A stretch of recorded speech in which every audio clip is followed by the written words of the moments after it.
Puji Tuhan, Shalom, selamat malam semuanya. Apakah suara saya cukup keras, Bapak Ibu? Karena tadi suara Stefanus kok kecil sekali ya. Eh, apa ini karena di earphone saya? Suara saya apa jelas, Bapak Ibu? Sangat Jelas jelas, ya. Jelas, Oke, jelas, jelas. puji Tuhan. jelas. Semangat semua ya malam hari ini. Saya mau berbagi Haleluya, sesuatu puji hal. Tuhan. Puji Tuhan. Saya mau mengajak kita membuka satu cerita di Alkitab dari kitab Keluaran, Jam, gini lagi, Jam. Keluaran 31,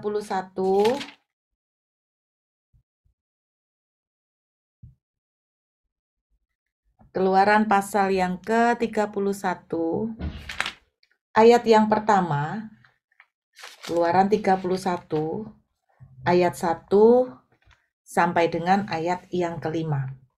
Berfirmanlah Tuhan kepada Musa, lihat, telah kutunjuk Bezalel bin Uri bin Hur dari suku Yehuda, dan telah kupenuhi dia dengan roh Allah, dengan keahlian dan pengertian dan pengetahuan dalam segala macam pekerjaan, untuk membuat berbagai macam rancangan, supaya dikerjakan dari emas, perak, dan tembaga, untuk mengasah batu permata, supaya ditata, untuk mengukir kayu, dan untuk bekerja dalam segala macam pekerjaan.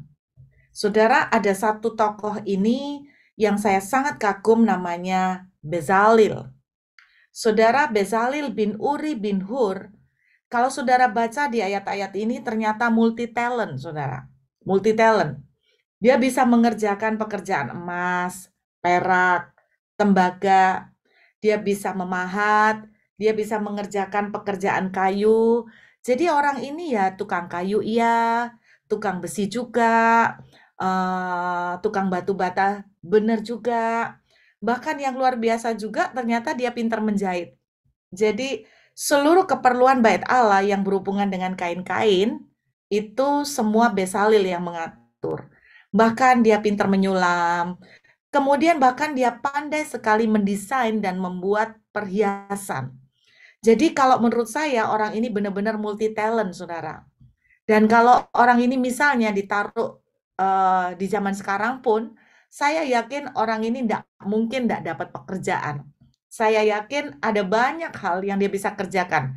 Dengan kata lain, orang ini nggak mungkin lah nggak bisa makan. Karena orang ini apa aja bisa dia kerjakan. Mau tukang kain kek, mau tukang perhiasan, mau tukang batu bata, mau tukang kayu, plastik, besi, semua bahan dia bisa kerjakan. Dan Alkitab menceritakan bahwa hasil pekerjaan Bezalel itu sungguh indah. Bahkan di dalam kitab Talmud dari orang-orang Israel. Jadi kitab Talmud itu adalah, jadi gini Bapak Ibu, orang Israel itu punya beberapa kitab yang mereka jadikan sebagai acuan. Kitab yang terutama buat mereka adalah Torah, ya, kitab Taurat. Tetapi ada hal-hal lain yang mereka juga pegang, jadikan pegangan, itu namanya kitab Talmud. Dan kitab Talmud ini juga menceritakan sejarah juga yang tertulis seperti yang ada di Perjanjian Lama. Dan ada banyak detail-detail berita sejarah yang ditulis di kitab Talmud yang mungkin juga kita nggak temukan di Alkitab kita, di Perjanjian Lama. Dan salah satu detail informasi yang bisa kita temukan di kitab Talmud mengenai kejadian ini adalah bahwa ternyata apapun hasil karya dari orang yang namanya Bezalel ini begitu indah. Mereka menyebutnya bahwa karya-karya Bezalel itu sungguh masterpiece. Karya-karya Bezalel itu sungguh benar-benar membuat orang itu berdecak kagum dan begitu diurapi Tuhan. Dan yang mengagetkan Bapak Ibu Saudara, Bezalel ini usianya pada waktu konteks Keluaran pasal 31 ini adalah sekitar 15 sampai 16 tahun. Saudara, 15 sampai 16 tahun. Nah, bayangkan dalam usia masih remaja banget, Bezalel ini adalah orang yang sangat luar biasa, sangat bertalenta, sangat skillful, sangat smart, sangat pinter, dan cakap melakukan banyak hal. Percayakah Bapak Ibu bahwa sebetulnya kehendak Tuhan buat kita semuanya adalah seperti Bezalel, bahwa dalam hidup kita Tuhan ingin kita tuh menjadi orang-orang yang maksimal. Apapun yang kita kerjakan itu maksimal. Saudara ingat kitab Kejadian di mana ketika Tuhan menaruh Adam dan Hawa di Taman Eden, Tuhan berkata, "Aku memberikan kepadamu kuasa untuk menaklukkan, menguasai semuanya." Tuhan bilang, kerjakanlah, kelolalah dengan sebaik-baiknya, dengan semaksimal mungkin. Saya terlalu yakin bahwa di dalam hati Tuhan ya, Tuhan tidak pernah ingin anak-anaknya itu menjadi orang-orang yang gagal. Saya yakin Tuhan ingin melihat kita semua, bahkan yang hadir di Zoom malam hari ini, berapapun usia saudara dan saya, baik masih remaja maupun yang sudah dewasa, saya terlalu yakin hati Tuhan dari sejak kitab Kejadian itu ingin kita tuh menaklukkan. Tuhan ingin kita itu benar-benar hidup di dalam berkat yang sempurna. Saudara, tidak kebetulan bahwa ketika Taman Eden diciptakan oleh Tuhan, dibuat oleh Tuhan, Adam dan Hawa ditaruh di sana. Arti kata Eden adalah pleasure, artinya kesenangan. Saya percaya ini loh yang menjadi hati Tuhan. Tuhan kepengen masing-masing kita bisa maksimal seperti Bezalel. Tuhan ingin masing-masing kita bisa hidup di dalam berkat yang terbaik seperti Bezalel. Bahkan di dalam dunia sekolah, dalam dunia pekerjaan, Tuhan juga ingin masing-masing kita itu menjadi menonjol. Makanya Tuhan itu seringkali berkata di dalam firman Tuhan bahwa Tuhan akan membuat perbedaan antara anak-anaknya dengan yang bukan. Jadi saya terlalu yakin Tuhan itu kepengen anak-anaknya itu di mana saja dan apa saja yang mereka kerjakan, mereka justru menjadi decak kagum banyak orang. Bagi Bapak Ibu yang hari ini hadir, Anda punya anak-anak, saya terlalu yakin saudara aja sebagai orang tua yang tidak sempurna, yang punya banyak kelemahan, saudara aja ingin melihat suatu saat anak-anak sukses, betul ya? Nggak ada orang tua di ruangan Zoom ini yang saya percaya mikirnya gini, saya tuh kepengen anak saya tuh jadi gelandangan. Nggak ada. Saya yakin 100% nggak ada. Nggak ada orang tua yang hadir di Zoom malam hari ini berkata, aku tuh kepengen anakku tuh jadi mafia. Aku tuh kepengen anakku tuh jadi orang yang brengsek. Nggak ada. Pasti harapan-harapan Anda kepingin melihat anak-anak itu sukses. Sukses dalam semuanya. Di pekerjaan mereka sukses. Bahkan ketika nanti mereka suatu saat berumah tangga, tidak ada orang tua yang mendoakan supaya rumah tangganya anak-anak berantakan. Semua ingin rumah tangga anak-anaknya berhasil, anak-anaknya happy, anak-anaknya diberkati. Betul Bapak Ibu? Kalau kita orang tua yang tidak sempurna aja, menginginkan itu amat sangat. Percayakah bahwa kita punya Bapa lebih lagi menginginkan hal itu terjadi buat saudara dan saya? Jadi seharusnya. Kenapa saya bilang seharusnya? Karena ini hati Tuhan. Tuhan tuh kepengen kita masing-masing. Baik Anda sebagai ibu rumah tangga, Anda jadi ibu rumah tangga yang berhasil. Anda sebagai student atau mahasiswa atau pelajar, Tuhan kepengen Anda akan menjadi pelajar yang menonjol, yang menjadi perbedaan, yang membuat orang itu bercerdecak kagum. Ketika Anda menjadi seorang pengusaha, saya percaya hati Tuhan itu kepengen Anda menjadi pengusaha yang baik. Anda bukan sekedar pengusaha yang baik, tapi Tuhan ingin Anda menjadi pengusaha yang betul-betul maksimal diberkati. Sehingga ketika orang lain melihat saudara, orang lain tuh heran. Jadi saya terlalu yakin ini yang menjadi hati Tuhan, ini yang menjadi kerinduan Tuhan. Saudara, beberapa waktu yang lalu ketika saya mendapatkan pesan ini, saya mengkhotbahkan di satu gereja, saya mau ngajak. Sebetulnya ini yang menjadi kerinduan Tuhan bahwa Tuhan mau sebetulnya kita tuh targetnya bahkan lebih daripada Bezalel. Apapun yang dia kerjakan tuh diberkati luar biasa.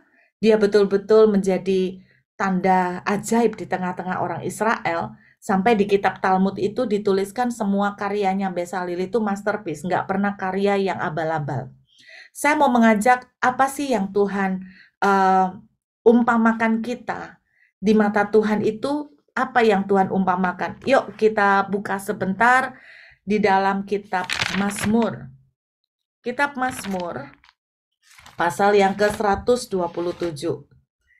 Kitab Mazmur pasal yang ke-127, Saudara. Kita lihat Mazmur 127. Kita lihat ayat yang ketiga dan keempat. Mazmur 127,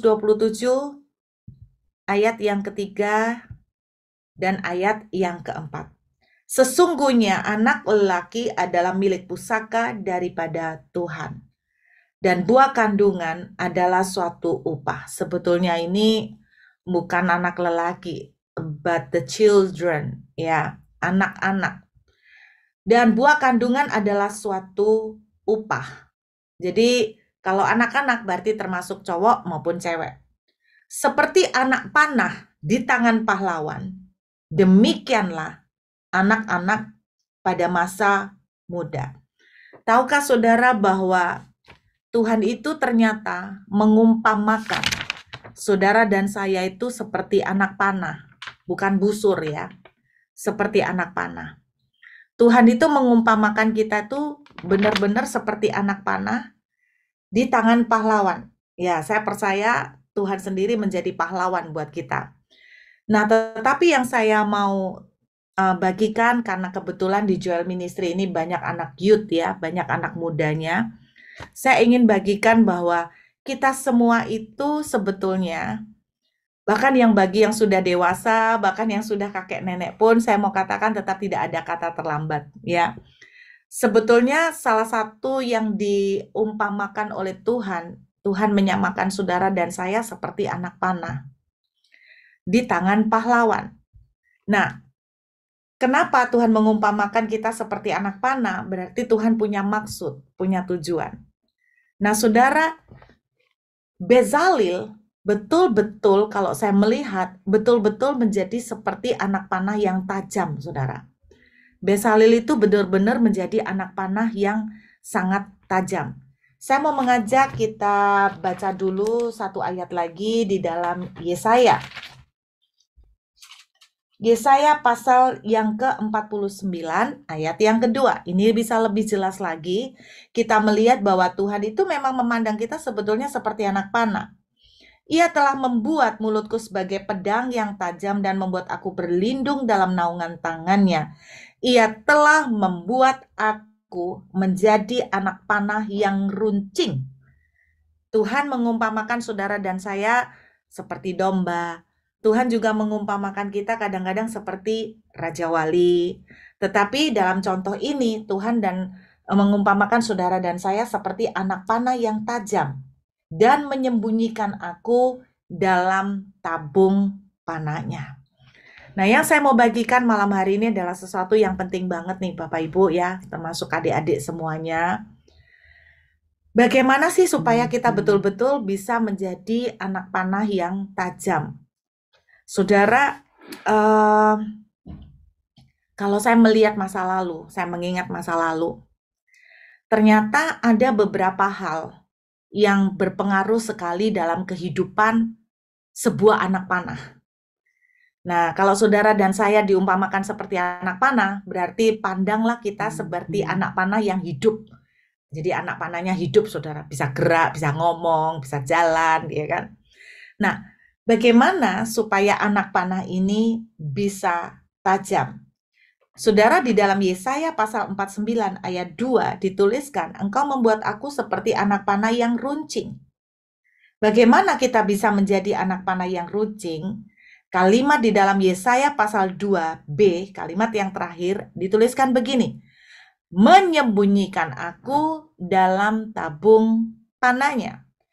Saudara, menurut saya, salah satu faktor yang berpengaruh sekali dalam kehidupan sebuah anak panah, dalam kehidupan saudara dan saya, yang bisa menentukan saudara dan saya menjadi tajam atau enggak. Yang pertama adalah, menurut saya, kita harus ada di tabung yang benar. Saya ulangin, sebuah anak panah itu bisa menjadi runcing, bisa menjadi tajam, bisa berfungsi maksimal kalau anak panah itu ditaruh di tabung yang benar. Jadi bisa berfungsi dengan benar, bisa berfungsi dengan maksimal. Hidup saudara dan saya, hidup adik-adik semua yang hadir malam ini, betul-betul bisa berfungsi maksimal. Itu adalah kalau kita bisa ada di tabung yang benar. Saya kasih contoh bicara soal tabung ya. Saya kasih contoh nih, supaya bisa digambarkan. Tabung itu bicara apa sih, Bu Ruth? Kita lihat Kejadian 49. Kita buka dalam Kejadian 49. Betul, kita adalah anak panah yang, jadi bayangkan kita seperti anak panah, cuman bedanya ini anak panahnya enggak mati, anak panahnya hidup. Bisa ngomong, bisa jalan, bisa bandel, bisa lari-lari, bisa enggak nurut, bisa berontak, bisa berjalan semaunya sendiri. Nah, itu bedanya gitu. Makanya saya bilang, sebuah anak panah, terutama anak panah hidup kita ini bisa tajam, bisa maksimal. Jadi seperti kayak Bezalel. Maka saudara, apa yang terjadi? Yesaya 49 ayat yang ke-22. Nah, Anda lihat Bezalel ya, seperti saya bilang, Bezalel itu umurnya 15 sampai 16 tahun. Tapi secara karir, kalau dibilang secara karir ini orang gila banget. Secara karir serba pinter, serba bisa. Jadi apapun kerjaan yang dia lakukan, dia serba bisa, saudara. Itu kalau dilihat dari sisi karir ya, dari sisi pekerjaan. Bagaimana dengan sisi kerohanian? Bezalel adalah seorang anak yang sangat takut akan Tuhan. Bahkan kita lihat dia mengerjakan semuanya adalah sesuai dengan petunjuk dan perintah Tuhan. Dan Alkitab menceritakan apa yang dikerjakan oleh Bezalel tepat seperti apa yang Tuhan minta. Saudara, saya percaya dia bisa tepat bukan karena sekedar petunjuk dari Musa.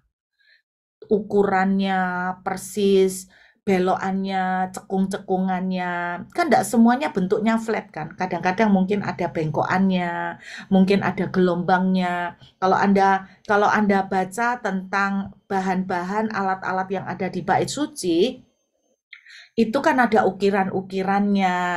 Jadi bagaimana Bezalel bisa mengukir dengan tepat persis seperti yang Tuhan mau?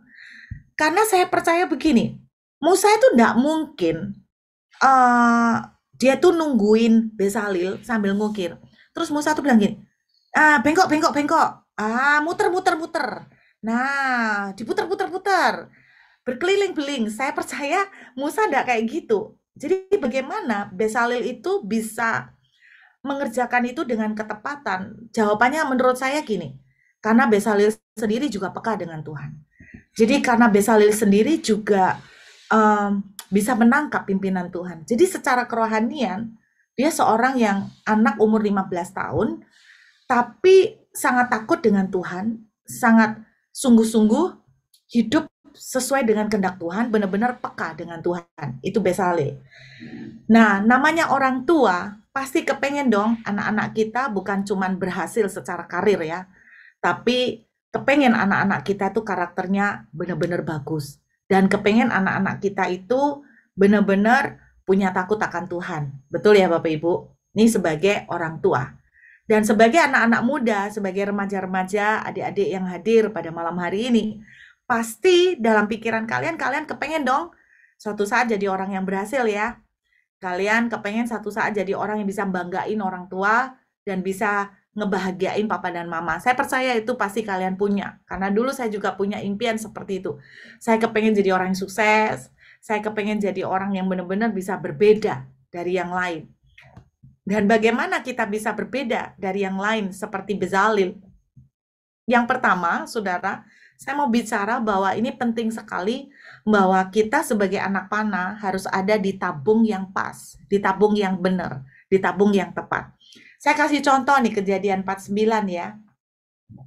Kejadian pasal 49, kita lihat ayat yang ke-22 sampai dengan 24. Ini latar belakangnya adalah Yakub itu mau mati, lalu dia mendoakan anaknya satu persatu. Dan ketika gilirannya dia doakan Yusuf, ini doanya.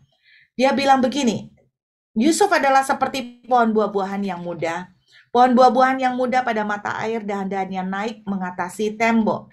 Di ayat yang ke-23, walaupun pemana-pemana telah mengusiknya, memanahnya, dan menyerbunya.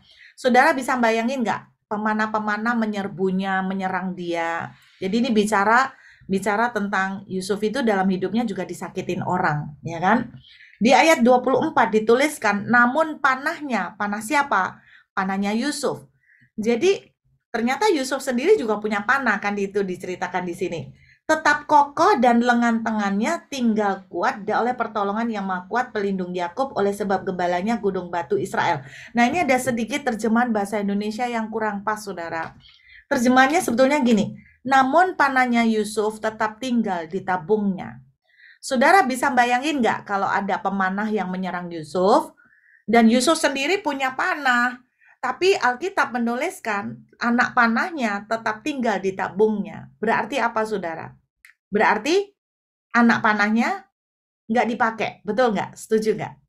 Nah, dengan kata lain, kalau anak panah ini ada di tabung yang salah, misalnya, kalau anak panah ini ada di tabungnya Absalom, nah saudara tahu Absalom? Absalom itu anaknya Daud. Nah, Absalom itu kepahitan banget sama papanya.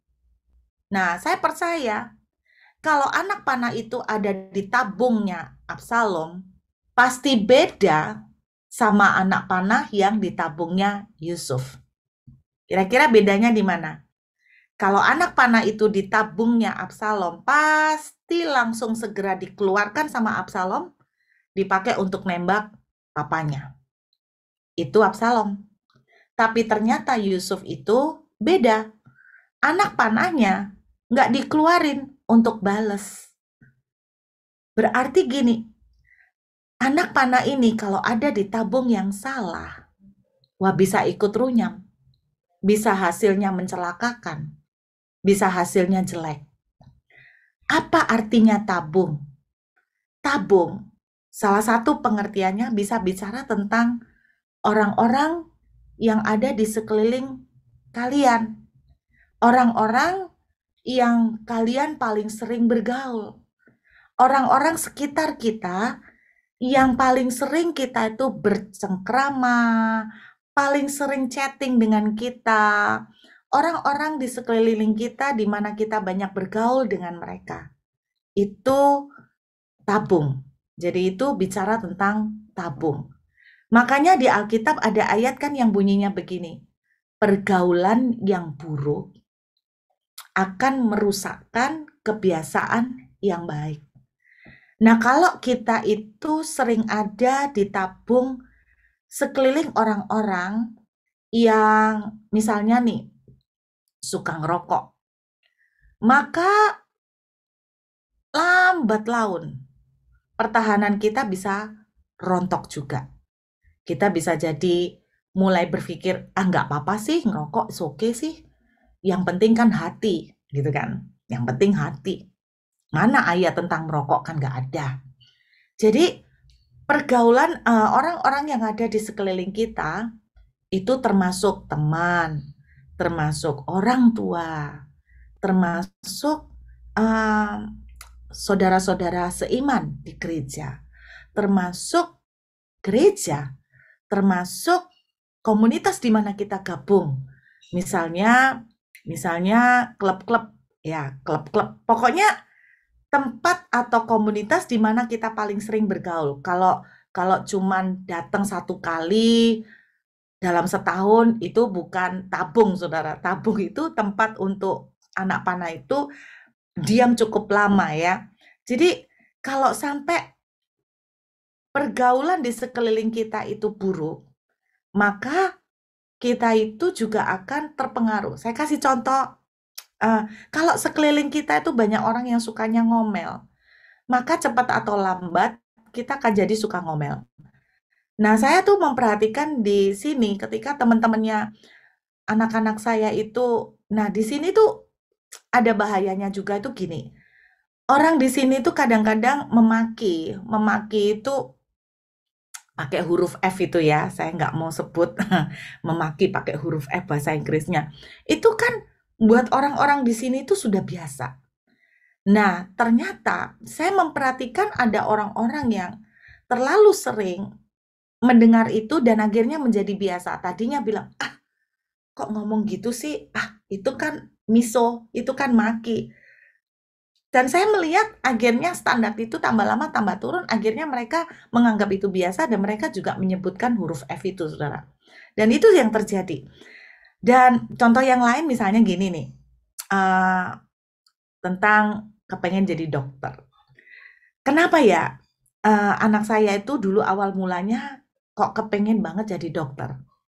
Ternyata, saudara, pada waktu dia di SMA itu, satu kelasnya dia banyak sekali yang mau jadi dokter. Sehingga akhirnya mereka kan sering diskusi, bahas tentang masa depan dokter. Mereka sering membahas dokter tuh kok keren ya, pakai baju putih gitu kok keren banget kalau jalan. Mereka mulai cerita tentang dokter dan itu karena sekolah tiap hari Senin sampai Jumat dan hampir sering sekali mereka selalu diskusi dan bicara ngobrol soal menjadi dokter, soal impian menjadi dokter. Akhirnya anak saya itu ketularan ingin jadi dokter. Itu asal mulanya. Dan ternyata itu bukan cuma anak saya yang ngalamin. Ternyata saya dulu pernah ngeleskan anak saya sempoa ya. Anak saya pernah les sempoa, saudara. Nah, pada waktu les sempoa ini, ternyata guru sempoanya itu punya anak mau jadi dokter. Terus saya tuh tanya, loh Bu, gimana kok anaknya bisa mau jadi dokter padahal ibu dan keluarga ndak ada yang jadi dokter? Dia jawab dengan gampang, ya iyalah Bu, karena teman-temannya banyak yang mau jadi dokter, jadi dia ya kepengen juga jadi dokter. Jadi pengaruh. Saudara percaya atau enggak? Di sini nih lucu. Teman-teman dari kalangan suami saya misalnya ya, sering ngumpul. Dan banyak teman-temannya ini yang punya pekerjaan katakan misalnya kalau di Indonesia itu kayak apa ya, kayak Gojek, kayak Uber gitu ya, kayak Uber. Percaya nggak ketika ketemu terus sama teman-teman Uber, ngobrolnya, gue dapat duit segini loh, gue gini-gini loh, enak loh ya, dipikir-pikir kerja Uber tuh enak loh ya, enak loh gini-gini, Uber tuh gini-gini, lumayan ya, kerjanya enak, nggak dipantau sama bos, nggak ada yang namanya bos yang ngawasin, jam kerjanya bisa kita atur, enak juga ya. Jadi ngomong-ngomong, ketika kita sering kumpul sama selebrita Uber nih ceritanya ya, maka percaya atau enggak, akhirnya di dalam pikiran kita, iya ya, lumayan ya, gue daripada nganggur, gue ngerjain Uber juga. Dan itu pengaruh loh. Jadi artinya itu begini, orang tua, saya mau ingatkan pada Anda semua. Salah satu cara menanamkan visi kepada anak-anak adalah taruh di tabung yang sesuai dengan visi yang saudara mau. Kalau kita mau jujur secara manusia nih. Kalau saudara itu naruh mereka di tabung yang dimana anak-anaknya itu mikirnya ndak mau kerja karena anaknya orang kaya semua yang malas kerja, maka tanpa saudara dan saya akan sadari anak-anak kita akan terbentuk dengan mental yang demikian juga. Jadi ternyata itu pengaruh sekali. Kalau kita itu mau anak-anak kita punya visi gimana, bawa anak-anak ke tabung yang tepat. Kalau lingkungan kita itu toksik, maka anak-anak kita juga akan menjadi toksik. Kalau di dalam gereja, sekalipun di dalam gereja yang dalam notabene adalah rumah Tuhan katanya, tapi kalau lingkungannya itu semuanya punya pandangan, ya percayalah Tuhan memberkati tepat pada waktunya. Nggak usah ngoyo-ngoyo lah kerja. Ya ada benernya juga sih. Tapi kalau kita tuh salah kaprah dengan pergaulan yang demikian, akhirnya kita juga terbentuk jadi orang yang dalam tanda kutip ya cukup puas sampai di sana. Nah, saudara, penting sekali untuk kita itu punya tabung yang tepat. Saya mau kasih satu cerita di Alkitab. Yuk kita buka Injil Markus, pasal yang kedua. Kita lihat Injil Markus, pasal yang kedua, saudara. Saya percaya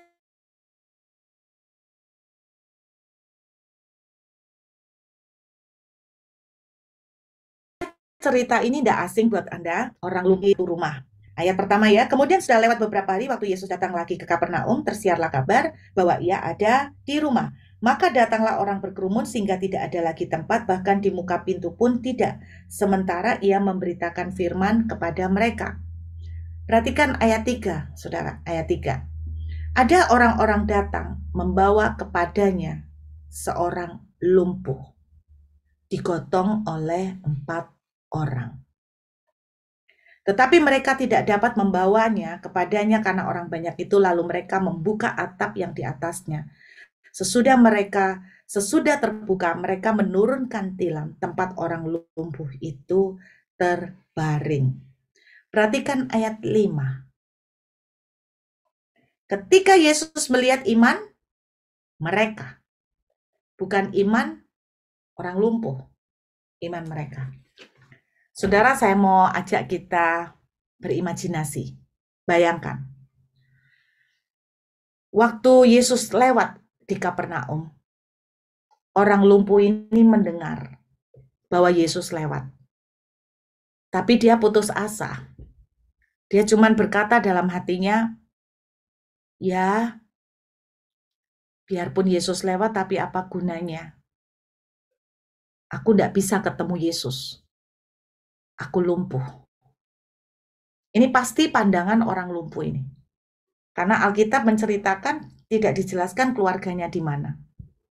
Tapi yang jelas, ini orang lumpuh nggak punya siapa-siapa. Tapi rupanya ada 4 orang. Yang rupanya 4 orang ini temannya orang lumpuh. Dan entah gimana, saya membayangkan ya, salah satu dari keempat temannya ini ngomong begini sama teman-teman mereka. Kita kasih nama deh. Misalnya orang lumpuhnya namanya, misalnya Stefanus nih. Nah, saya pakai nama Stefanus. Karena saya tahu Stefanus itu hatinya baik, tidak pernah tersinggungan. Hatinya besar, penuh kemurahan. Amin ya Stefanus, maka rezekinya banyak, ya kan? Nah, saya kasih contoh nama Stefanus. Terus teman-teman ini bilang gini, ada salah satu teman ngomong begini. Kasihan loh teman kita Stefanus.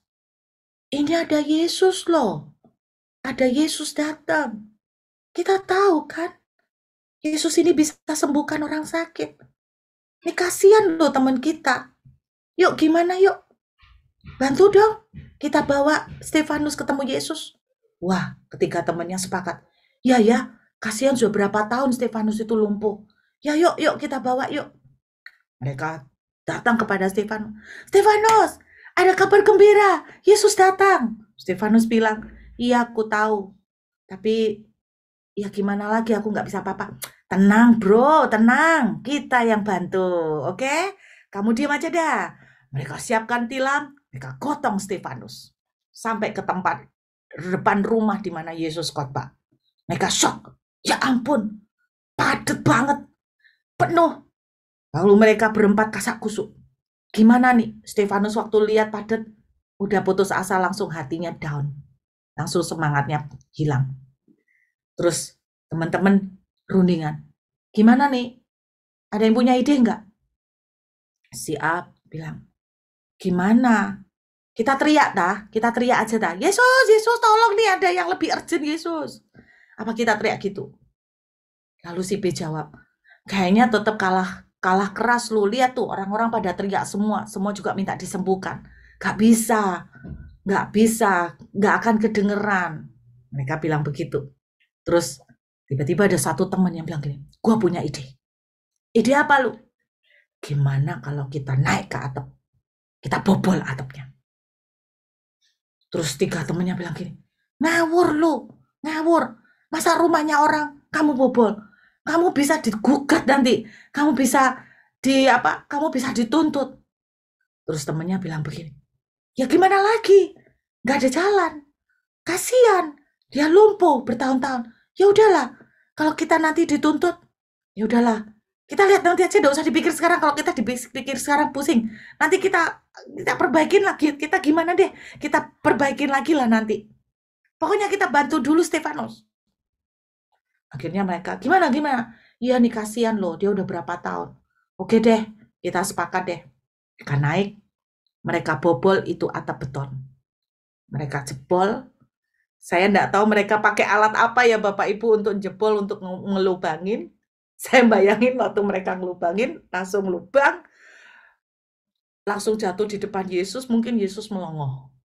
Yesus menongok ke atas. Waktu Yesus nengok ke atas, mungkin 4 orang ini wajahnya begini, cuma nyengir. Hihihi, gitu aja. Mereka cuma nyengir. Hihihi, maaf, maaf. Terus kemudian mereka turunkan orang lumpuh itu perlahan-lahan. Dan Alkitab menuliskan akhirnya orang lumpuh itu disembuhkan.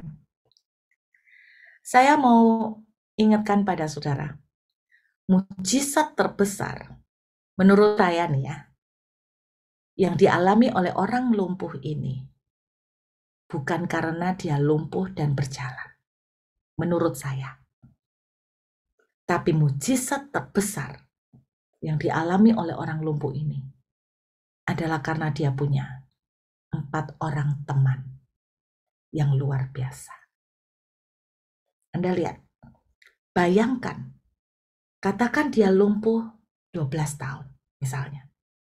Ketika dia lumpuh 12 tahun, dia tidak bisa jalan-jalan. Dia tidak ada harapan. Dia hidup tapi kayak tidak menikmati hidup. Tapi gara-gara 4 orang temannya, dia bisa jalan-jalan. Dia bisa punya masa depan yang penuh harapan.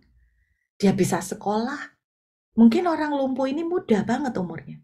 Dia bisa sekolah. Dia bisa jalan-jalan kemana-mana.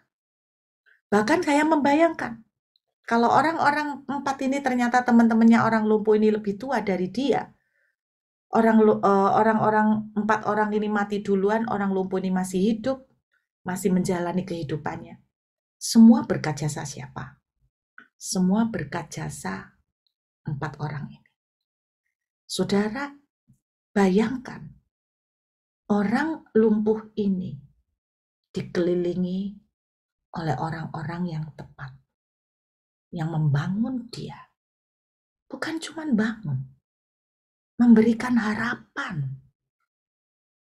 Saya mau Anda periksa, apakah tabungmu seperti 4 orang teman dari orang lumpuh?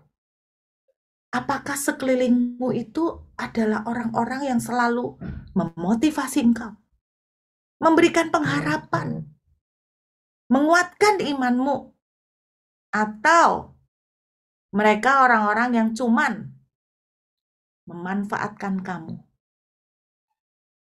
memanfaatkan mungkin duitmu, cuman ngambil untung dari kamu?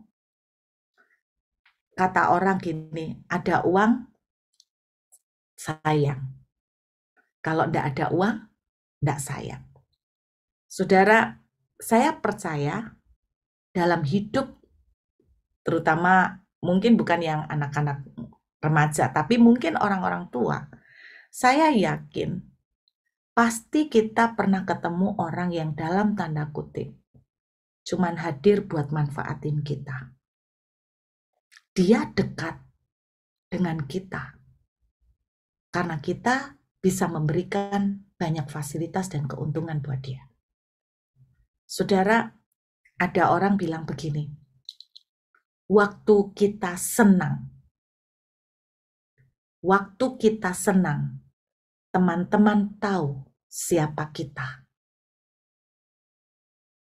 Betul ya?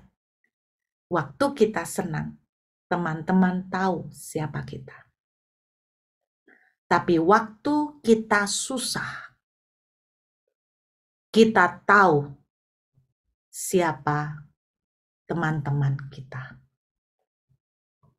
Bapak Ibu, kalau kita lagi banyak duit, banyak orang mendekat, itu membahayakan.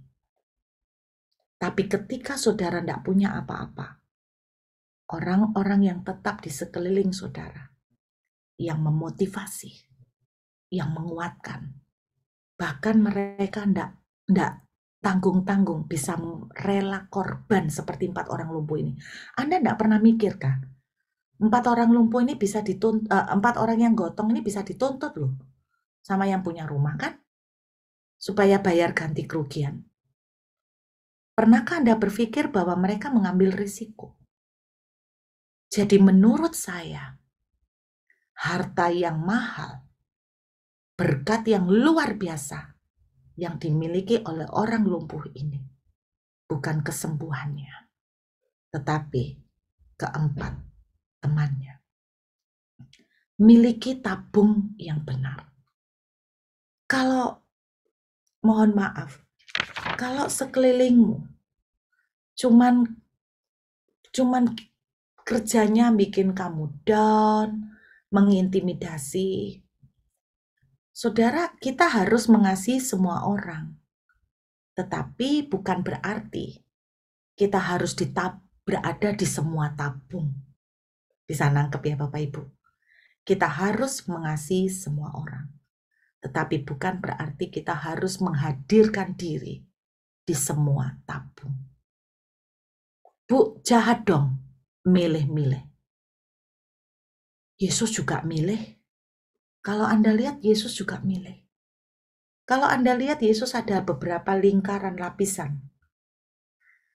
Yang lapisan pertama, Yesus dengan 3 murid. 3 murid yang mana? Anda ingat waktu Yesus berubah rupa menyatakan kemuliaan? Itu kan yang diajak bukan 12 toh? Cuma 3 kan?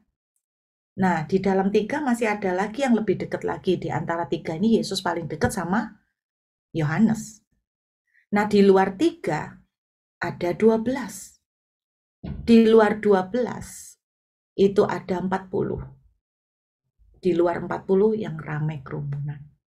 Saudara, kita harus mengasihi semua orang, tetapi kita harus berhikmat untuk ada di tabung yang benar. Tabung yang benar akan membawa saudara makin bertumbuh. Tabung yang benar akan membuat saudara mempunyai visi-visi yang makin besar. Bukan menghayal, tapi betul-betul Anda juga disemangati untuk mencapai dan berjalan untuk ke arah visi untuk tercapai. Ketika kita ada di tabung yang benar, maka kita akan melihat mujizat.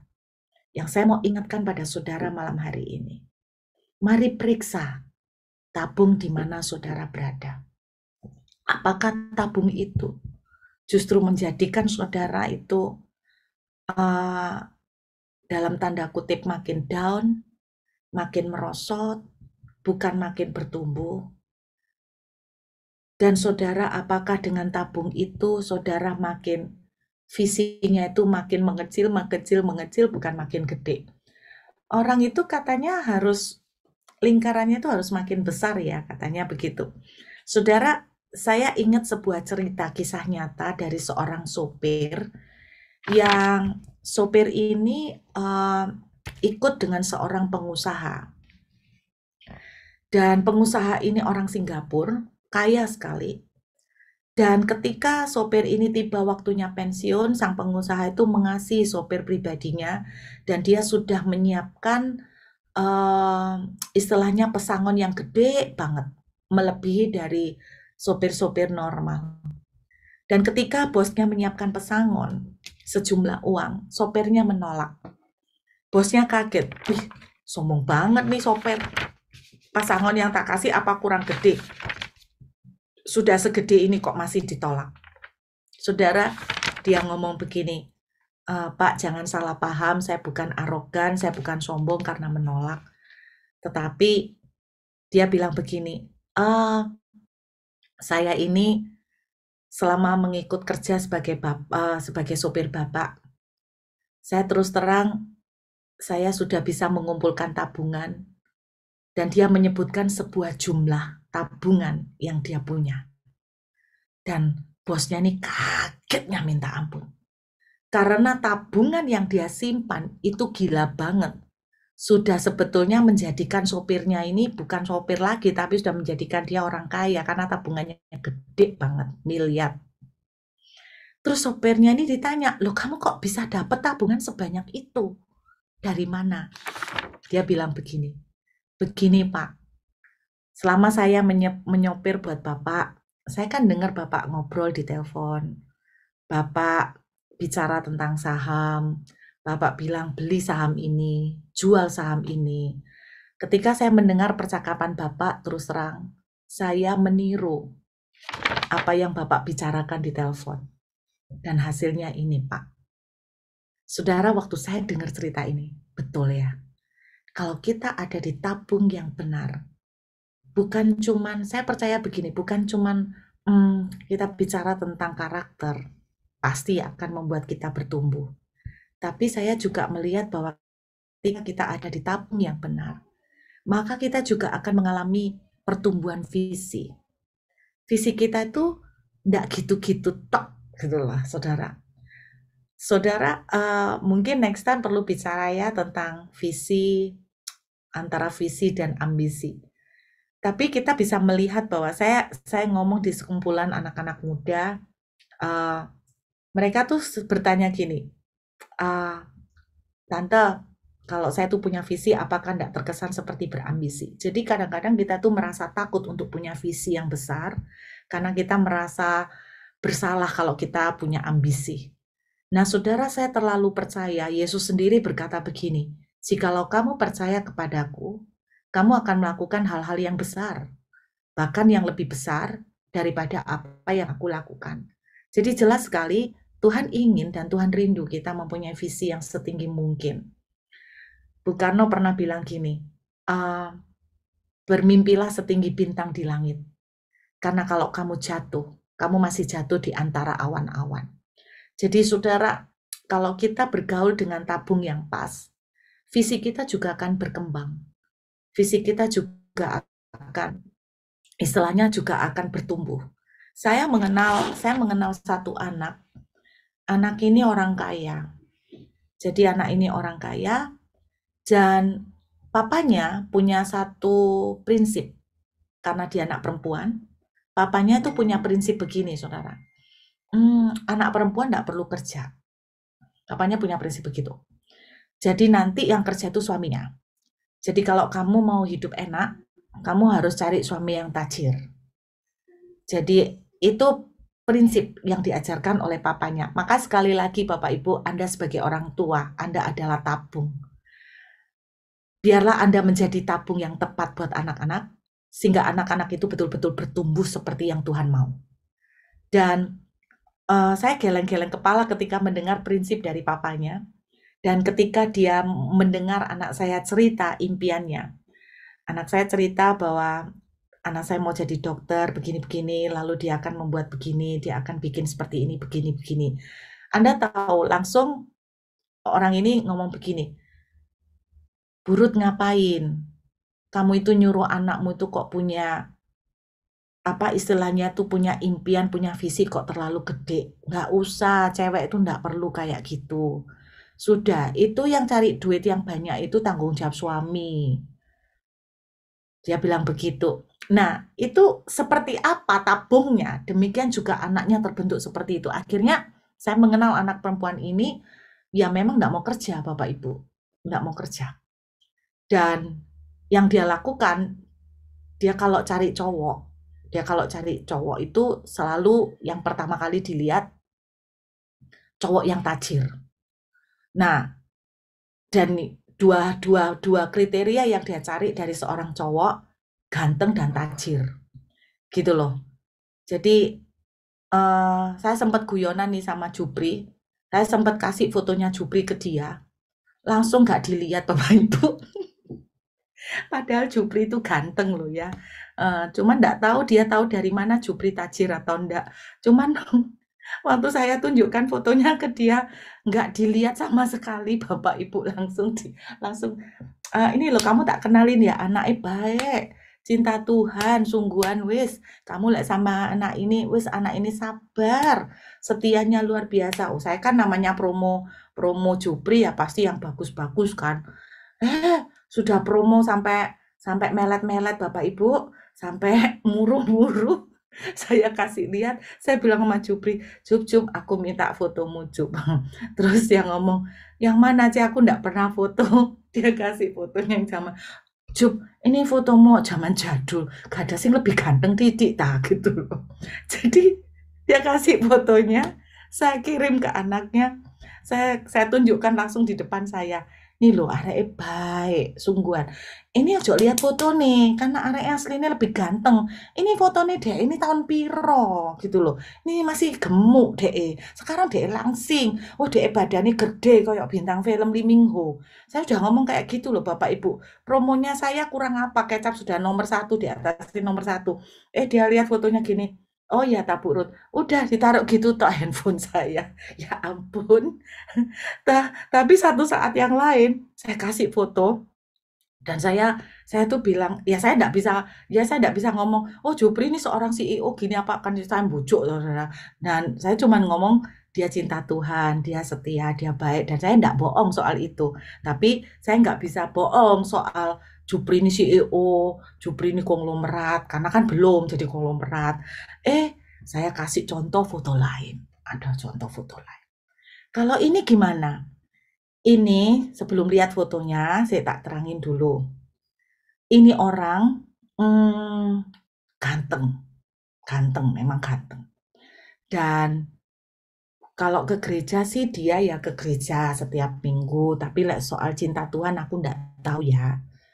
Cuman yang aku tahu dari cerita papanya, dia itu sudah punya 7 rumah. Usianya masih 23 tahun. Waktu itu usianya 23 atau 24 tahun gitu. Tapi dia udah punya 7 rumah. Terus, mana Bu Ruth? Langsung dilihat. Bu Ruth, kenalin aku sama ini. Ayo kenalin aku. Kapan? Lu langsung beda antara foto Jupri dan foto yang satunya ini. Jadi, saudara, saya enggak bisa nyalakan dia. Kenapa? Karena tabungnya lah yang membentuk dia seperti itu.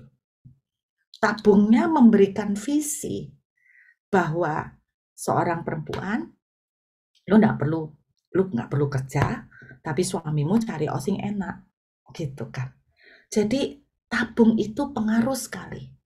Kalau Anda ingin anak-anakmu takut Tuhan, pastikan bahwa tabung di mana kamu menempatkan dia, gereja di mana kamu menempatkan dia, adalah orang-orang yang sungguh-sungguh berapi-api dengan Tuhan. Orang-orang yang sungguh takut akan Tuhan. Kalau kamu bawa dia ke sebuah komunitas apapun, pastikan komunitas itu adalah komunitas yang sungguh sangat takut akan Tuhan. Ini poin utama yang saya mau bagikan tentang anak panah.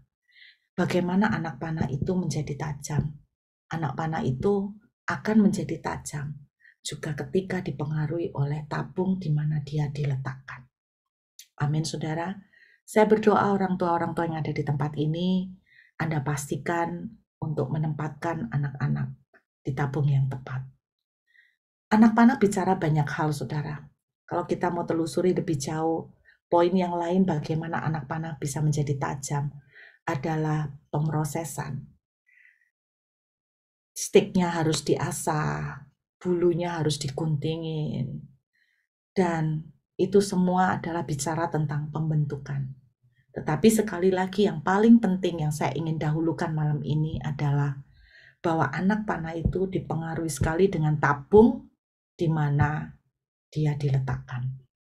Saya berdoa teman-teman Joel Ministry karena saya tahu bahwa visi Joel Ministry ini luar biasa, bahwa anak-anak mulai dipersiapkan dengan banyak talenta, dengan banyak skill. Dan saya percaya tidak ada sih persekutuan atau fellowship yang seperti Joel Ministry yang mempersiapkan anak-anak teenager itu sampai dipersiapkan dengan banyak talent, banyak skill. Itu luar biasa banget. Saya melihat visi dari Julia ini benar-benar luar biasa. Karena memang saya belum pernah temukan seperti itu, mempersiapkan anak-anak itu secara skill dipersiapkan. Tetapi saya ingin mengingatkan Joel biar menjadi tabung yang semakin luar biasa, bukan hanya mempersiapkan skill, tapi mempersiapkan visi, mempersiapkan takut akan Tuhan, sehingga anak-anak akan menjadi anak panah yang tajam. Amin. Dan anak-anak muda yang ada di tempat ini, saya mengencourage, mari periksa tabung di mana engkau berada. Kalau ada pergaulan-pergaulanmu, teman-temanmu yang kamu tahu bahwa itu nggak kasih pengaruh yang bagus, malah ngajarin yang enggak. Saya, kalau boleh saya menyarankan ya lebih baik jangan terlalu sering dekat dengan pergaulan yang bisa membuat engkau makin turun dan bukan naik. Dan benar, karena destiny kita juga akan sedikit banyak juga dibentuk, ditentukan, dipengaruhi oleh tabung di mana kita tinggal. Saya berdoa, semua teman-teman bergaulah juga yang sudah dewasa-dewasa. Bergaulah dengan orang-orang yang selalu mengencourage visi saudara. Bergaulah dengan orang-orang yang selalu bisa, saudara sudah punya visi di sini, sudah tercapai. Bergaulah dengan orang-orang yang bisa mengembangkan saudara untuk naik ke visi lagi, next step. Bukan stay di tempat dan puas diri. Kemudian bergaulah dengan orang-orang yang bisa memacu dan memotivasi saudara untuk bisa mengangkat lagi ke tempat yang lebih tinggi. Dan kita memang harus wise kalau memang lingkungan yang ada di mana kita terlalu sering bergaul itu justru melemahkan, mengedownkan. Maka saya sarankan pilihlah tabung yang tepat. Amin. Saya percaya Joel ini punya visi yang luar biasa dan saya cuma ingin tambahkan lebih lagi sehingga Joel betul-betul akan menjadi tabung yang excellent, tabung yang luar biasa. Amin saudara. Yuk kita berdoa. Saya mengajak juga teman-teman, saudara, saya ngerasain kemarin waktu ke Israel ya teman-teman, saya ngerasain di Israel kemarin. Saya kaget waktu ke Israel, terus terang. Rombongan saya yang berangkat ke Israel kemarin ada beberapa pengusaha besar. Saudara, ternyata kalau ngomong sama pengusaha besar, terus kalau di sini ini kan gimana ya, Bapak Ibu, kalau di OSI ini kan orang-orang banyak yang comfortable ya, nyaman. Karena mereka banyak ditanggung sama kalau di Indonesia tuh BPJS. Jadi mereka sakit ya udah ada BPJS dan tidak pakai lama. Kemarin ada beberapa bulan lalu ada seorang teman itu tiba-tiba jatuh sakit langsung dipanggilkan ambulan, enggak detik itu juga langsung panggilkan ambulan. Semua biaya operasi, semua biaya pengobatan itu gratis semua. Nah di Australia itu seperti itu bagusnya. Cuman dampak yang lain, jadi orang itu beda kalau cari Tuhan sama orang Indonesia. Orang Indonesia kalau sakit sudah ketakutan, kenapa? Gak kuat bayar, gitu kan? Dan pakai BPJS antrinya luar biasa dan itu pun bisa dapat yang kelas bawah-bawah kan gitu kan. Jadi kalau di Indonesia karena fasilitasnya limited, kurang, akhirnya semangat untuk cari Tuhannya tuh getol. Dan kalau di sini itu kan semua sudah ditanggung sama pemerintah dan juga pekerjaan. Saya kasih contoh simple, saya kasih contoh sepele deh. Salah satu anak dari teman saya, cuman kerja jadi waiter gitu ya, cuman kerja jadi waiter di sebuah restoran franchise gede. Saudara, dia 1 bulan dapat 6.000, kerjanya cuman 4 hari, 1 hari 8 jam, jadi dia 1 bulan ngantongin 6.000, kalau dirupiahkan 60 juta. Single, ini single, gak punya tanggungan istri ataupun anak. Nah Anda coba bayangkan, apakah tidak mudah bagi orang-orang di sini itu cuma mikir gini, aku duit segini udah cukup. Pergi ke luar negeri 2 kali, 3 kali setahun sangat lebih dari cukup. Sehingga banyak mental di sini orang-orang yang terutama orang-orang lokal itu kadang mereka itu nggak mau saudara lebih maju lagi gitu loh. Artinya karena mereka segini udah cukup, mau buat apa lagi gitu loh. Setahun 3 kali mereka udah bisa beli rumah pun seringkali dapat kemudahan dari pemerintah, tiba-tiba cuman bayar DP berapa, terus cicilannya 30 tahun, uang mukanya bunganya cuma 1, berapa, kemarin kan 1, berapa persen, naik ke 2, berapa gitu kan. Jadi akhirnya mereka mikir bahwa ngapain, gua segini udah cukup gitu loh, lu ngoyo-ngoyo buat apa. Nah, terus terang ketika saya sering bergaul dengan orang-orang di sini, saya akhirnya kepengaruh, walaupun saya enggak kerja kayak mereka, kepengaruh. Mereka dapat 6.000, saya nggak dapat kerja, enggak kerja, jadi nggak dapat apa-apa, tapi pola pikirnya nular. Jadi nularnya gimana? Ya ngapain ngoyo-ngoyo gitu loh. Yang penting di sini kan saya sudah permanen residen, kesehatan ditanggung ya toh, apa-apa udah ditanggung, ditolong, ya ngapain ngoyo-ngoyo, kadang gitu toh. Jadi bahaya ini Bapak Ibu, bahaya. Makanya ketika pergi ke Israel, terus yang ikut di rombongan saya pengusaha-pengusaha. Waduh, Anda tahu pengusaha-pengusaha ini ngobrol sama saya. Mereka tuh bilang gini, Bu Ruth pernah mikir enggak bahwa Bu Ruth itu punya kemampuan seperti ini? Bu Ruth itu sebetulnya bisa bikin begini. Dan kalau Bu Ruth bikin begini, nanti seperti ini, nanti seperti ini. Saya tuh ngowoh Bapak Ibu ketika dengarkan. Dan dia bilang, sayang kalau Bu Ruth punya 5 talenta, yang Mbok pakai cuma 1 atau 2 talenta. Padahal Bu Ruth bisa bikin begini, nanti seperti ini loh jadinya. Nanti kayak gini. Saudara, gara-gara ketemu dengan mereka selama 1 minggu lebih, akhirnya pikiran saya tuh terbuka. Ya ampun Tuhan, ada visi-visi yang lebih besar yang sebetulnya saya bisa raih untuk menjangkau jiwa-jiwa lebih banyak, untuk menjadi berkat lebih besar lagi. Saudara, betul pergaulan di mana kita ada sangat menentukan visimu, impianmu, memotivasi engkau, bahkan memajukan engkau. Saya berdoa, minta Tuhan, Anda selalu dibawa di tabung yang tepat. Amin. Di tabung yang tepat. Yuk kita berdoa.